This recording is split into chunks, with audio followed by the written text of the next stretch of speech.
the Whitfield Profile series, Profile 20 and 30, also the Traditions stove, they work a little bit differently than other pellet stoves. They use what's called a photo eye, which is technically it's a light sensitive diode. And what that photo eye does is it reads or senses the light coming from the flame, and based upon that, it will feed more or less pellets, increase or decrease the combustion speed fan. When it breaks, it works a little funky. Sometimes you can have pellets piling up in the burn pot. Sometimes you can just have black glass. Sometimes it won't go through the startup process correctly.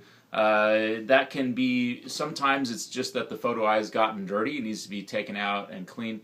But a lot of other times, the photo eye has just gone bad. I've worked on this system myself a couple times, and sometimes it can be frustrating. On a very rare occasion, or one of the ones that I worked on, is it wasn't going through the startup process correctly, and I replaced the photo eye, which is the less expensive and cheaper thing to do. It still didn't work, so we ended up replacing, or actually in that case, we rebuilt the control board, and that fixed the problem. Some of those photo eyes you can access through the hopper. You can move the pellet aside or empty out the pellets, and there's some screws that have a cover plate that you can remove and view it that way or get to it that way.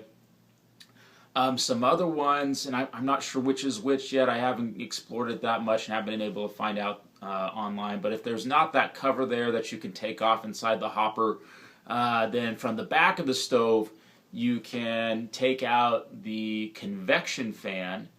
Once that's out of the way, and you can see the wire going up there to the photo eye. Once that is out of the way, then you can remove the photo eye from that way. That's kind of as far as I've gotten on those. There might be some more that could be done on those, but that's what I know about them. Control boards are the other thing that will affect that as well, which can be replaced or rebuilt. Auger motors, convection fans, exhaust fans, things like those things. Always the first thing to do whenever you have a problem with the stove is to go ahead and clean it really, really well. And there's some other information in this blog here. It gets a little bit more specific on how to diagnose that. Best of luck.